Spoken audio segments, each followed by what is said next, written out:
Bonjour chers auditeurs, nous avons la joie de recevoir ce matin un grand romancier, Jean-Luc Gendry, pour un livre, le quatrième roman d'une grande série, publié chez Lattès et consacré à la guerre, à notre dernière guerre. Le passant du matin, un homme de liberté, le temps des audaces, le temps des ruptures, le temps des otages, et aujourd'hui, le temps des imposteurs. C'est donc 6 ouvrages consacrés à cette guerre. C'est une fresque impressionnante, c'est une fresque d'une vérité étonnante, et c'est une fresque extraordinairement démythifiante, puisque Jean-Luc Gendry est un homme du réel. Jean-Luc Gendry a connu beaucoup de gens, d'hommes et de femmes qui ont fait cette histoire, et son témoignage n'en est que plus important. Le temps des imposteurs, Jean-Luc Gendry, publié chez Pascal Gallobet. Voilà, merci Monsieur Jean-Luc Gendry, et bonjour monsieur, d'être venu ce matin pour évoquer ce 6e volume donc de votre grande série consacrée à la guerre, Le temps des imposteurs. Ce livre qui est un livre tout à fait passionnant parce qu'il est à la fois une mine d'informations politiques et historiques, une mine, je dis bien, d'informations que l'on ne voit que très peu ailleurs, et que le professeur François-Georges Dreyfus a reconnu comme extrêmement important. J'ai lu un très bel article de François-Georges dans la Nouvelle Revue d'Histoire. Des informations dont certaines nous avaient été données par le général Le Grogniec, merci beaucoup, à qui j'ai envie de dédier cette émission, puisque vous êtes frères dans cette recherche historique et que vos travaux, à vous-même, et les travaux du général Le Grogniec sont finalement des bases pour la recherche des jeunes historiens qui, quand ils voudront faire des recherches honnêtes, trouveront 1001 informations. C'est un livre historique, c'est un livre extrêmement sérieux, mais c'est aussi un roman avec un personnage tout à fait merveilleux qui s'appelle Nicolas Charpentier. Et ce Nicolas, eh bien, il est très jeune, en 44, et voilà son portrait. Il est major de normales lettres, excusez du peu, l'élève préféré d'André Belessor et d'Albert Thibaudet, le jeune ami de Jean Giraudoux, de Jean Anouilh, le critique favori de François Mauriac et d'André Gide, et le successeur éventuel de Lucien Romier à la tête du Figaro ressuscité. Bref, l'émule des gloires montantes de la rue d'Ulm, qui sont Sartre et Aron, et donc un homme qui a été, qui est le meilleur, j'ai envie de dire, de sa génération dans sa catégorie. Il a aussi côtoyé de très près le gouvernement, puisque pendant 2 ans, il a rédigé les discours du maréchal Pétain. Alors, comment avez-vous trouvé ce personnage, Jean-Luc Gendry, ce personnage qui est terriblement vivant et qui est terriblement attachant, et qui nous parle tout le long de ces 600 pages très prenantes. Et je vais alors vous commencer par un aveu. Oui. Qui est que vous auriez voulu faire normal. Certainement.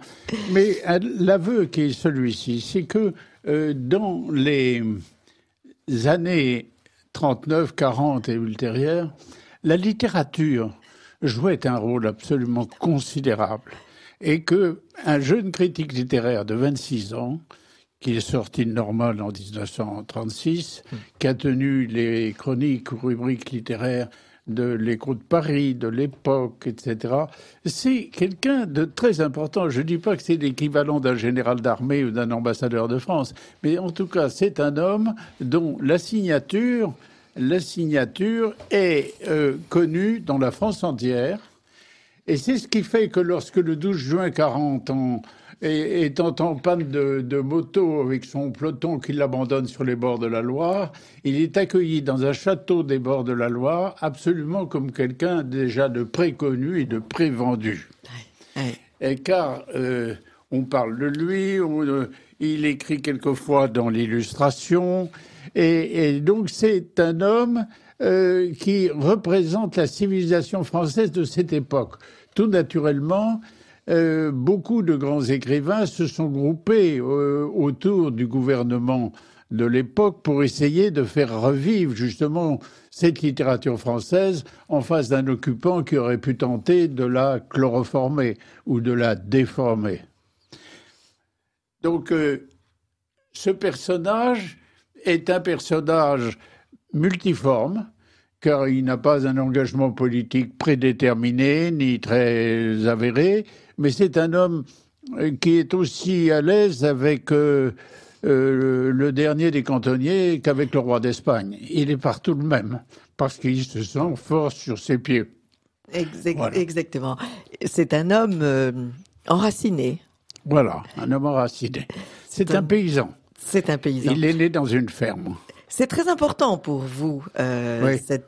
cet enracinement. Vous parlez de Pierre, le directeur du Figaro à la Libération, Brisson, qui lui n'est pas né dans une ferme. Et pour vous et pour votre personnage, il y a deux genres d'hommes. Ceux qui sont nés dans une ferme, ceux qui ont des attaches terriennes, et les autres. Quelle est leur différence ? La France de 1939 était à 50% agricole et rurale.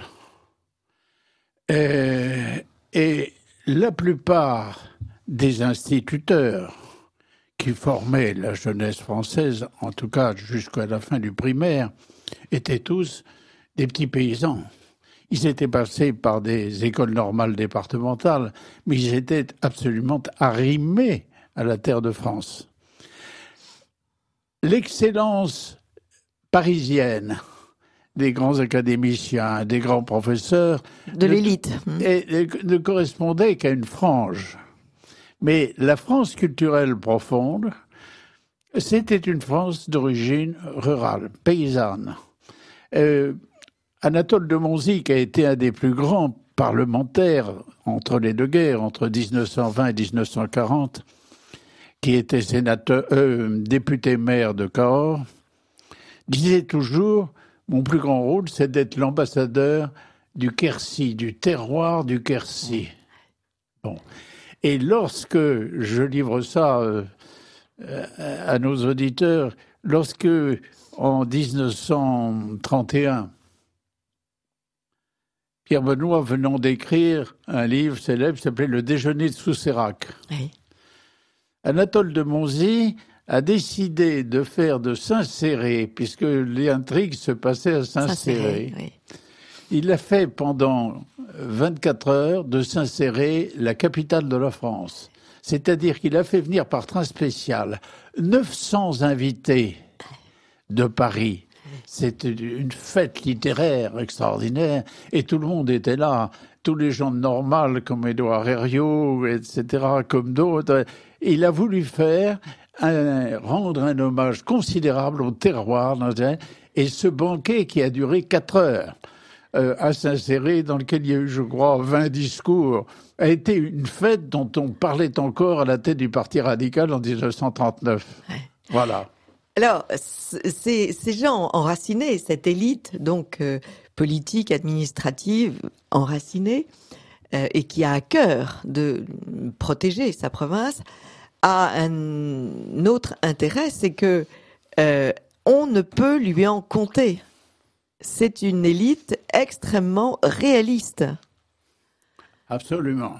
Est-ce que ceci n'explique pas cela pour ce qui est du comportement de ces élites pendant la guerre et de leur soutien massif au maréchal Pétain? C'est indéniable, indéniable. Le maréchal avait acquis le titre de premier paysan de France, parce que d'abord, il était lui-même né dans une ferme dans le nord de la France, à Cauchy-la-Tour, et il avait toute l'allure d'un paysan.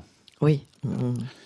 Et il s'était attiré un titre de gloire formidable en protégeant l'infanterie française dans les années 1916, 17 et 18. Et de quoi était faite cette infanterie française? Cette infanterie, elle était faite fondamentalement de paysans. Bien sûr. Car on avait besoin des ouvriers pour faire tourner les usines d'armement et toutes les usines. Donc il est évident que l'infanterie qui est montée en ligne et qui a payé durement cette montée en ligne dans les années 16 et 17, c'était une infanterie de paysans. Et il compatissait vraiment que quelqu'un qui défendait ses frères. C'est pour ça qu'il a voulu éviter, après les erreurs de général Nivelle, des offensives inconsidérées. Et il disait toujours, j'attends maintenant deux choses. J'attends la montée en ligne du corps expéditionnaire américain, commandé par le maréchal Pershing, et d'autre part, la sortie des tanks de chez Renault. Oui. Oui. Il était extrêmement réaliste et il se rendait bien compte que de nouvelles offensives n'étaient possibles qu'à ces deux conditions. Et il ironisait de temps en temps parce qu'il n'aimait pas beaucoup le maréchal Foch et réciproquement. Et le maréchal Foch avait dirigé l'école de guerre, mais il n'avait certainement pas lu le cours du maréchal Pétain qui s'intitulait « Le feu tue ». Oui, oui, c'est totalement, c'est très juste. Et ce réalisme est finalement le meilleur bouclier contre le mythe, contre l'idéologie. Or, nous sommes en un temps où l'idéologie frappe à la porte de l'Europe et s'est immiscée absolument partout. Et c'est là aussi le grand intérêt de votre livre, c'est que vous montrez votre Nicolas qui, à Paris, se promène en bicyclette et va partout, mais aussi prend le train et pénètre partout chez les hommes politiques, mais aussi dans les congrégations religieuses, mais aussi chez les officiers, mais aussi chez les écrivains, bien sûr. Et on constate, avec les conversations que vous recréez, que le mythe, bien sûr le mythe marxiste, l'effroyable illusion marxiste et l'agression marxiste a pénétré tous les milieux. Et je voudrais donner un exemple, comme toujours dans cette émission. Nous sommes chez les jésuites. Nicolas s'est arrêté. Il aime beaucoup les jésuites. Il a de grands amis chez les jésuites. Et voilà, il est heureux de les retrouver. Mais il vient d'entendre un jeune séminariste lui tenir des discours absolument effrayants. Nicolas éprouva brusquement un grand découragement. Secoué par le drame des Glières, il avait espéré retrouver dans cette halte, loin du monde, un peu de sérénité et découvrait plutôt les racines communes des égarements des jeunes Saint-Cyriens et des révérends pères qui les avaient éduqués à l'école Sainte-Geneviève de Versailles. Il mesurait tout à coup avec effroi que la culture humaniste classique, dispensée depuis 3 siècles à ses élites religieuses, en faisait pour ce XXe siècle dominé par l'explosion technique et industrielle des êtres innocents et dangereux. Nul doute qu'à préconiser avec une incompétence irénique un socialisme sans concession et un catholicisme intégral, ils ne devinssent les fourriers inconscients d'un communisme matérialiste et totalitaire, aux antipodes de leur idéal.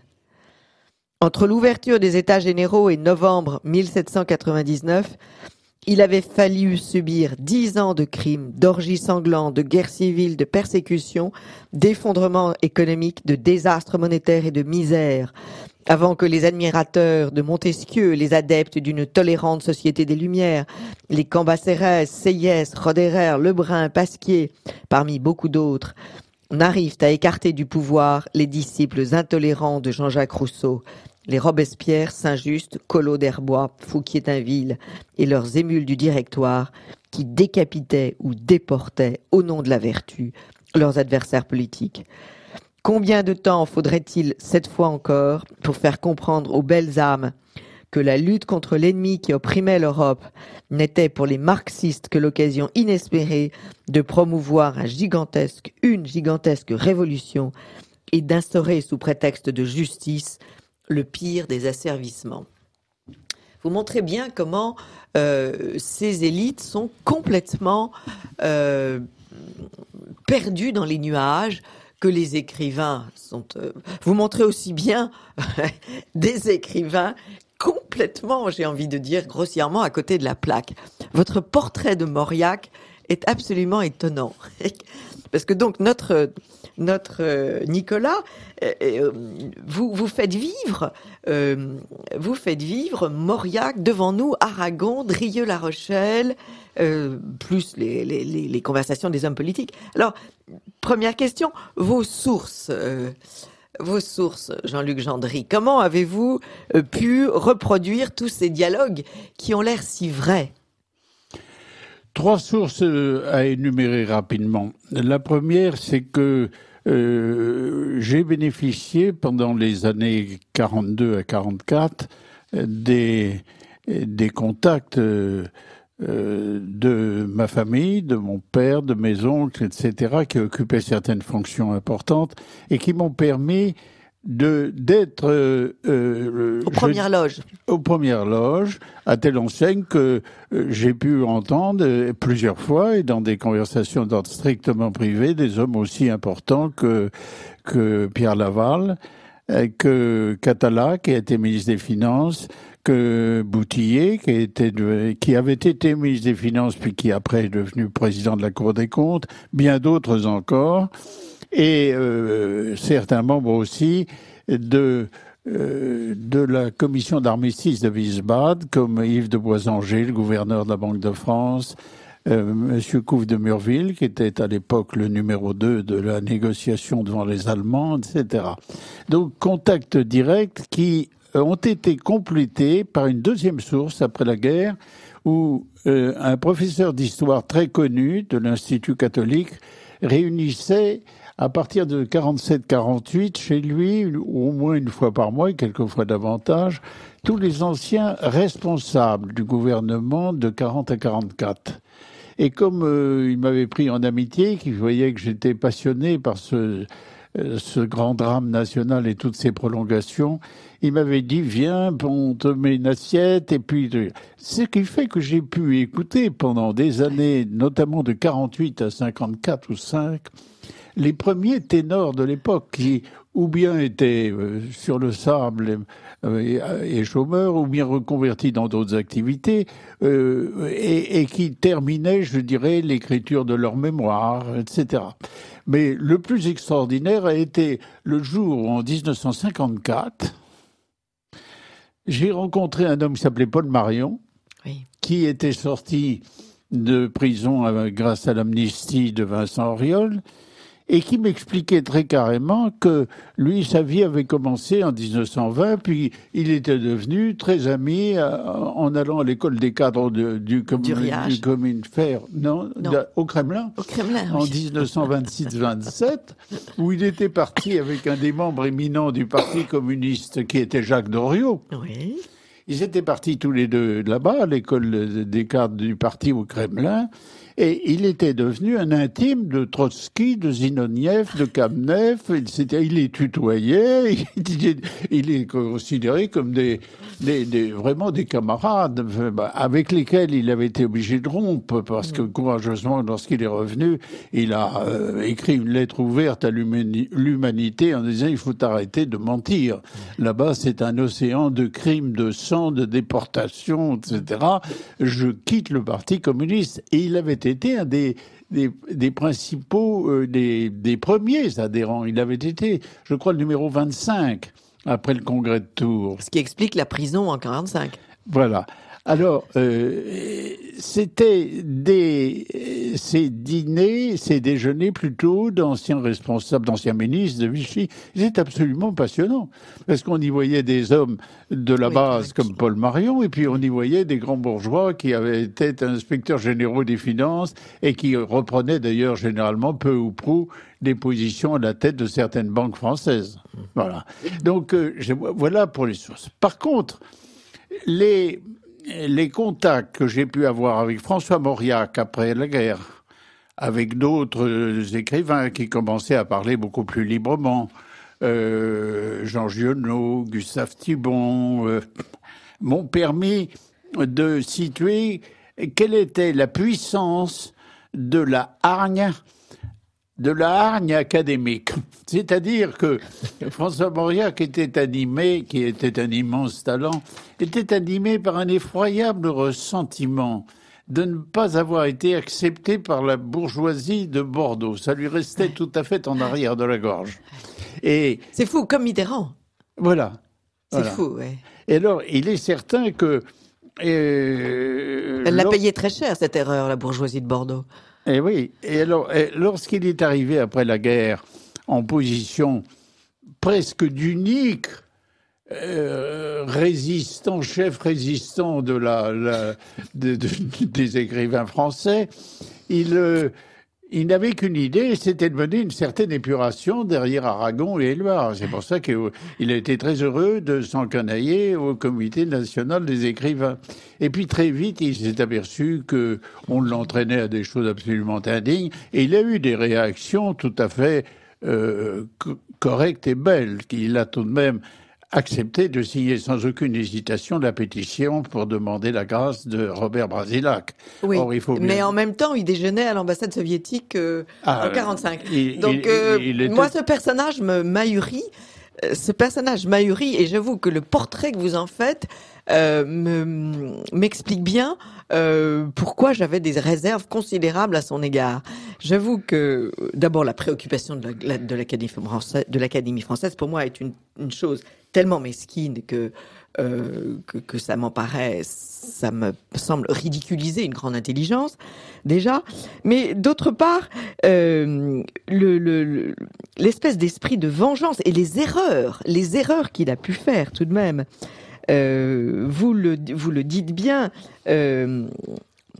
Voilà cette conversation. François Mauriac s'enfiévra et Nicolas mesura avec un certain effroi que son auteur préféré, dont il n'avait cessé de célébrer avant-guerre dans ses chroniques littéraires du Jour, Écho de Paris et de l'époque, l'immense talent, entendait mener une épuration idéologique de grande ampleur.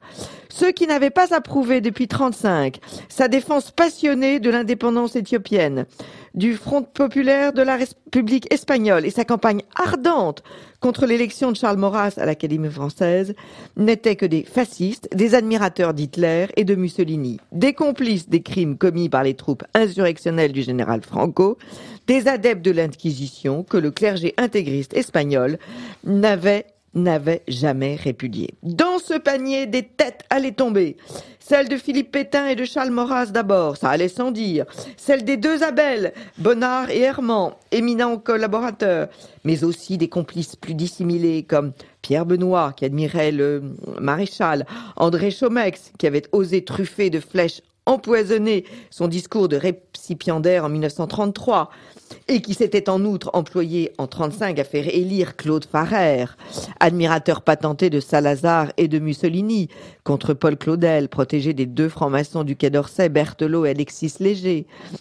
Enfin, on voit tout ce que Mauriac veut faire tomber et on est tout de même un peu effrayé de ce... Et vous reproduisez aussi un autre texte qui est terrifiant. Toutefois, il n'est pas douteux, disait-il, que l'élimination des associations et des cercles de pensée qui ont favorisé l'éclosion des germes mortifères du royalisme, de l'intégrisme, du nationalisme, du racisme et même, il fallait bien le dire, d'un traditionnalisme très réactionnaire, oui, que cette élimination s'imposait et devait être accompagnée de la surveillance permanente de ceux qui avaient appartenu. car si l'on ouvrait le cœur de beaucoup d'évêques, on y trouverait encore gravé travail, famille, patrie.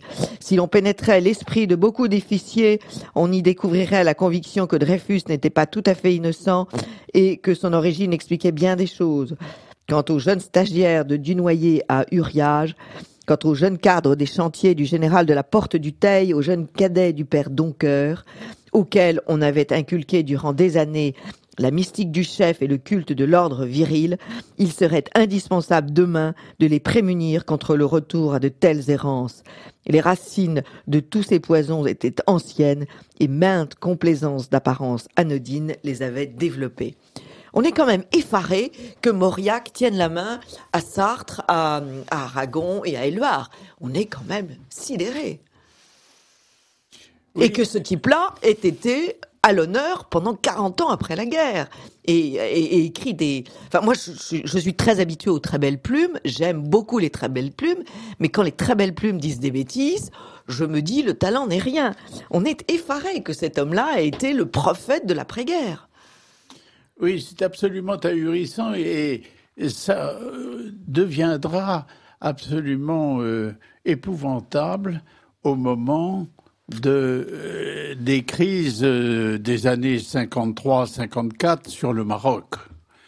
Car François Mauriac, qui n'avait jamais mis les pieds en Afrique du Nord, qui n'avait aucune connaissance réelle de l'effort considérable que la France avait fait pour construire et en Algérie, au Maroc et en Tunisie, des écoles, des hôpitaux, des centres d'apprentissage, pour construire des ponts, des routes, etc. Ce qui ne veut pas dire que tout était parfait, loin de là. Bien sûr, bien sûr. Enfin, les hôpitaux ont été créés, les routes ont été construites. Et il y avait évidemment... Et les bébés ont été sauvés. Quand on parlait, il est délicat aujourd'hui de parler de la Corrèze, mais quand on passait de la Corrèze à Alger, à la plaine de la Médija, on avait l'impression de quitter le Moyen-Âge pour arriver dans une Californie. Oui. C'était la Californie. C'était considérable. Et qui a fait la Californie? Bien sûr. Ce sont les pieds noirs. Après le 70, énormément d'Alsaciens très patriotes et ne voulant pas rester dans une Alsace-Lorraine qui devenait Reichsland, terre d'empire. Et qui sont partis. Sont partis là-bas et vraiment, en se faisant des ampoules aux mains, on fait de cette terre qui était complètement délaissée, pas sous l'Empire ottoman avant, et ils en ont fait un endroit absolument inouï. La plaine de la Médija que j'ai bien connue, il y avait 2 récoltes par an, d'une extrême importance. Bien sûr. D'ailleurs, ce constat de l'Afrique du Nord, Californie, peut se faire aussi, toute proportion gardée, avec cet immense travail que le maréchal Pétain a effectué en France, entouré de ses hommes, de son élite, pour maintenir la France. Vous êtes un homme d'affaires, vous n'êtes pas un homme de cabinet, vous êtes un homme qui avait géré des affaires, vous avez été banquier, vous donnez des chiffres. La situation en France a été extraordinaire. La dette avait diminué, les banques étaient correctement menées. Voilà. Ce que vous avez tout à fait raison de mettre l'accent là-dessus, c'est que dès le 1er juillet 1940, la ligne politique du gouvernement était la résistance légale. C'est-à-dire utiliser tous les moyens légaux de bloquer les empiètements de l'occupant, les réquisitions, tout ça. Je vais vous en prendre, si vous voulez, 2 exemples très concrets. Le premier exemple est celui-ci. La France envoie ses plénipotentiaires à Wiesbaden le 1er juillet 1940.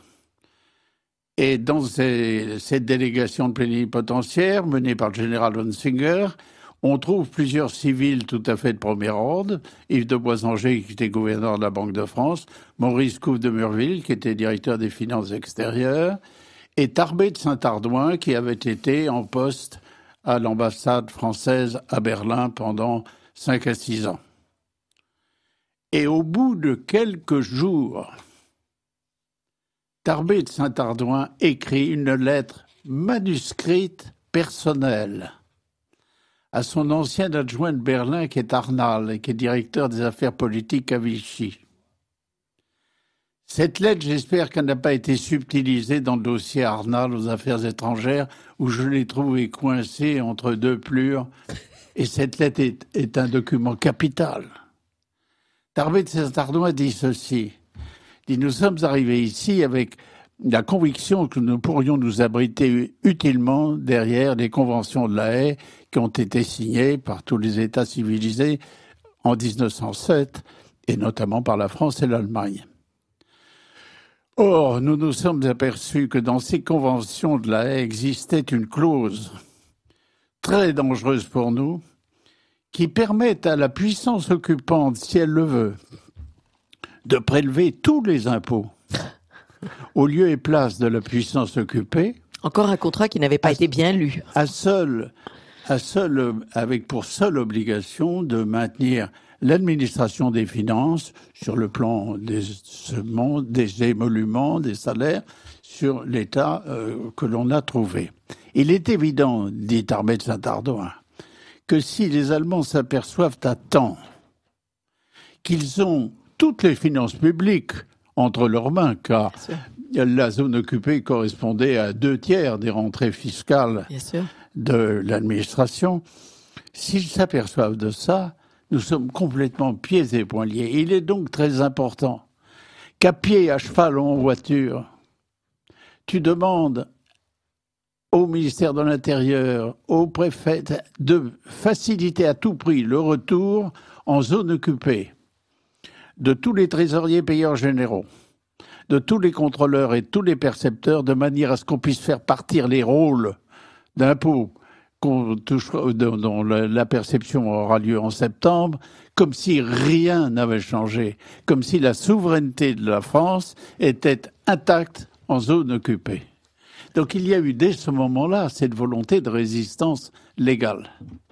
Et c'est la raison pour laquelle on a tout fait pour, dans les mois d'août, septembre, ramener la masse des fonctionnaires et les 10 millions de réfugiés de l'Exode qui risquaient de crever plus ou moins de faim en zone libre, car on était en rupture des approvisionnements en farine en zone libre, de les faire revenir en zone nord. Alors, deuxième chose, on a attelé à la reconstruction des ponts, des routes, des lignes téléphoniques, des lignes électriques, un effort dont plus personne ne parle aujourd'hui. Il y a eu 1000 chantiers. Oui. Dans un hiver qui commençait à être très froid avec de la neige partout, sous l'égide de Berthelot, qui avait été un homme éminent à la SNCF, aidé par un garçon remarquable qui est Bernard Chenot, qui était un jeune conseiller d'État. Ils se sont efforcés de mener à toute vitesse ces chantiers qui permettaient... Car les Allemands avaient mené une guerre à coups de bombardements sur les points névralgiques. Pas du tout des bombardements terroristes. Avec l'aviation d'assaut, les Stuka, qui faisaient des bombardements piqués, ils avaient détruit à peu près 600 ponts. Ils avaient détruit 500 centrales électriques, etc. Donc ils avaient fait un travail, je dirais, d'orfèvre au point de vue technique, mais qui nous imposait à nous, après, des travaux considérables. Donc par là, on a, dès le départ, mené une résistance légale absolue. Enfin, deuxième exemple, après le drame de Merzel-Kébir, l'état-major allemand reproche violemment au chancelier Hitler d'avoir accordé l'armistice à la France. Et Hitler finit par céder à leur pression et il envoie une lettre comminatoire le 16 juillet sous la plume d'Erich von Stumpnagel qui dirige la commission d'armistice de Wiesbaden, une lettre au maréchal Pétain le sommant d'ouvrir le passage aux forces allemandes à travers la Méditerranée, de Bizerte à Casablanca. en spécifiant que la transversale Tunis-Rabat, la transversale voie ferrée sera mise à la disposition des forces de la Wehrmacht et de la Kriegsmarine, qu'il faudra faciliter le transport d'une partie des divisions de la Wehrmacht, etc. Et le lendemain même, le 17 juillet, sous la plume personnelle du maréchal Pétain, un texte qu'on trouve dans toutes les archives officielles, qui est reproduit dans quelques histoires de Vichy, pas beaucoup, le maréchal refuse en bloc toutes les exigences d'Hitler en disant que s'il en acceptait l'une d'entre elles, ce serait pour lui la résiliation totale de l'armistice et le gouvernement reprendrait une autre voie. Donc c'est vous dire que... Et puis ces liens avec Franco et Salazar, après, avec l'ambassadeur Lequerica, qui vont arrêter aussi cette... Ils vont arrêter. Alors, dans l'été qui suit, alors, deux grandes initiatives diplomatiques se mettent en place. L'une à travers François Pietri à Madrid, à Monsieur de la Baume d'abord, qui était notre ambassadeur. Puis à partir de fin septembre, c'est François Pietri. On essaie de trouver un gentleman agreement qu'on trouvera et qui sera signé le 6 décembre à 11h du matin dans le cabinet du maréchal, en présence de Dupuy, qui était ministre du Canada à Vichy, qui a servi de truchement, et d'autre part de Jean-Jacques Chevalier, qui deviendra ministre de l'Éducation nationale et qui était un ami intime de Laura Halifax. Et on passe là un gentleman agreement selon lequel on ne se fera pas une guerre à mort, on maintiendra simplement en apparence la tension diplomatique qu'il est nécessaire pour créer un certain brouillard devant les Allemands.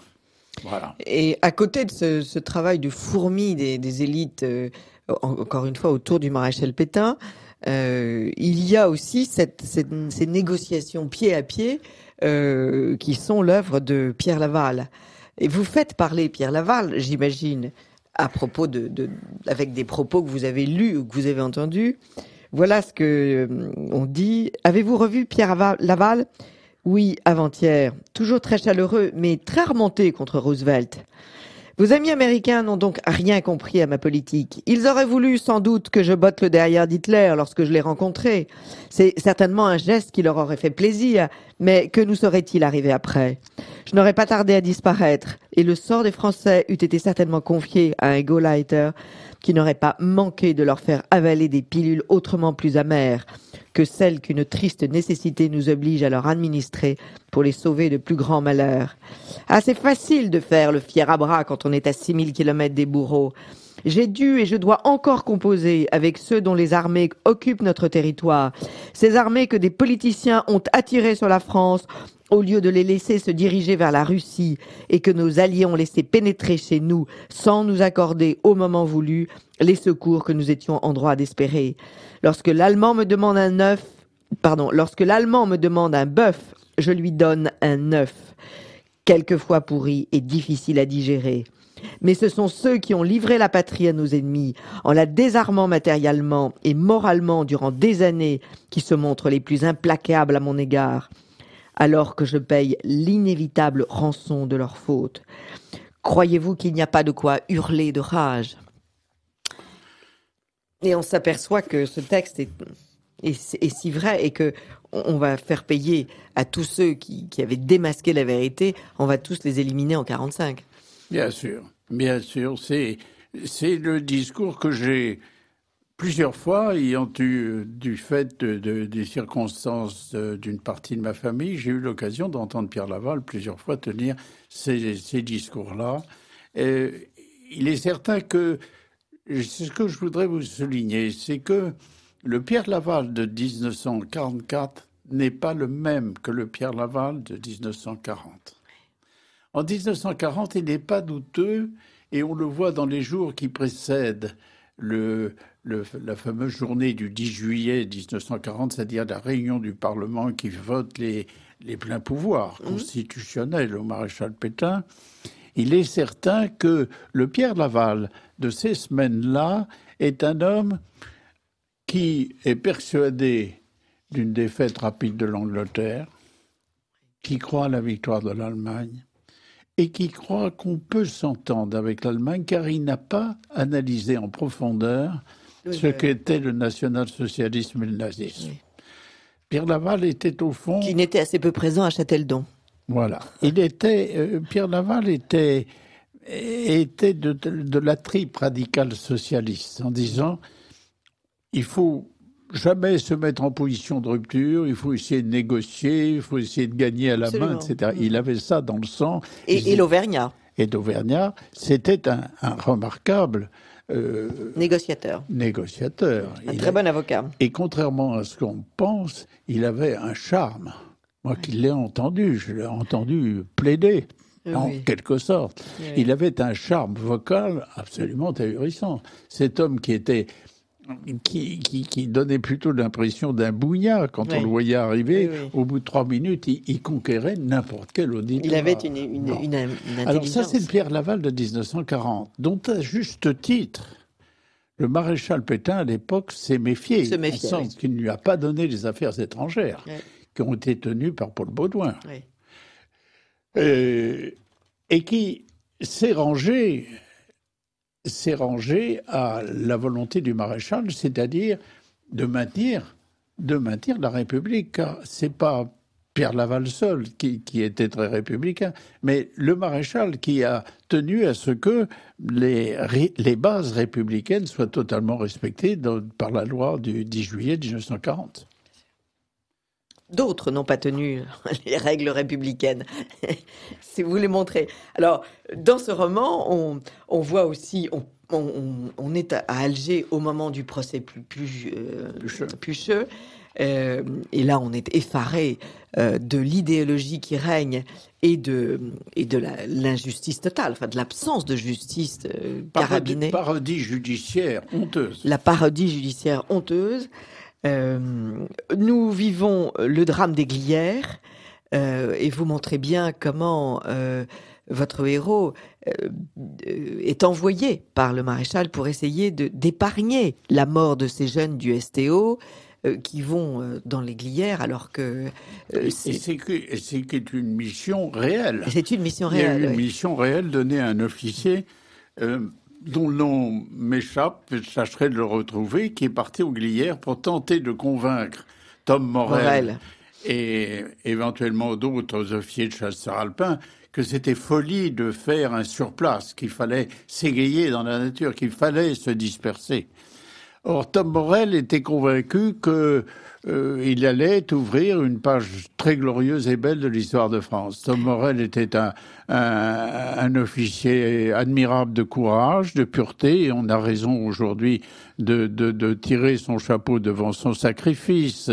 Mais il a conduit au massacre 300 ou 400 jeunes étudiants ou jeunes qui auraient pu être pris, bien sûr, par le STO. Il les a conduits au massacre. C'est ça qui est triste à dire. Et puis on voit, on participe aussi à la reddition de von Paulus à Stalingrad. Vous mettez en scène tous ces dialogues entre Paulus et Hitler qui sont très poignants. Et puis bien sûr la vie de tous les jours avec la survie des familles des prisonniers, avec ces femmes qui sont autour de Nicolas qui n'est pas dépourvu de charme et ces femmes qui donnent entièrement leur temps et leur énergie et leur intelligence à venir en aide à tous ceux des villes et des villages et des arrondissements de Paris.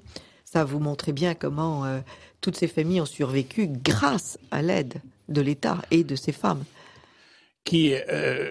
Dans quantité de villes, j'ai pu le mesurer. Je l'ai mesuré à Tours et j'en fais état dans mon livre.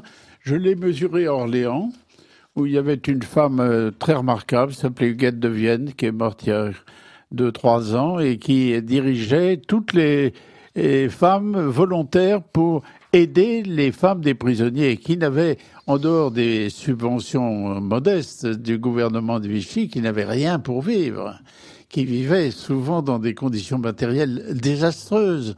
Et vraiment, il y a eu là un effort d'entraide considérable autour de l'aide aux prisonniers. nous connaîtrons plus tard un homme qui en a beaucoup profité, qui est Monsieur Mitterrand. Mais voilà, mais il y a eu de véritables et d'innombrables dévouements. Et puis on voit aussi, on n'a pas eu le temps d'en parler, mais on voit bien apparaître Roosevelt, que vous appelez le messie de la démocratie internationale, et l'on voit comment cette appellation est juste encore aujourd'hui, puisque les Américains sont toujours les grands prêtres de la démocratie internationale à coups de bombe. Et vous faites parler Henry Eye, cet homme qui a été ambassadeur à Washington, qui était sénateur-maire de Versailles, et qui parle de l'incroyable naïveté des élites démocrates américaines, empreintes de rousseauisme et d'idéalisme chrétien. Et vous faites parler Henry Eye. Pour elle, les fièvres compliquées des nations européennes ne sont que des résidus sans intérêt de sociétés post-féodales, encombrées de préjugés sociaux et de traditions démodées, et qui pratiquent sans vergogne un honteux colonialisme. À plusieurs reprises, Roosevelt a osé déclarer devant les intimes, devant le roi du Maroc, qu'en débarquant en Afrique, l'Amérique allait délivrer les Arabes de la France et des Français.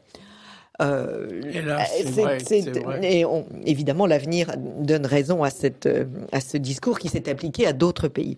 Dernière question, cher Jean-Luc Gendry, pour ce livre magnifique, Le temps des imposteurs, et j'ai envie de dire aussi le temps des mythes, des mythologies qui ne sont pas grecques. Finalement, le romancier est beaucoup plus libre que l'historien.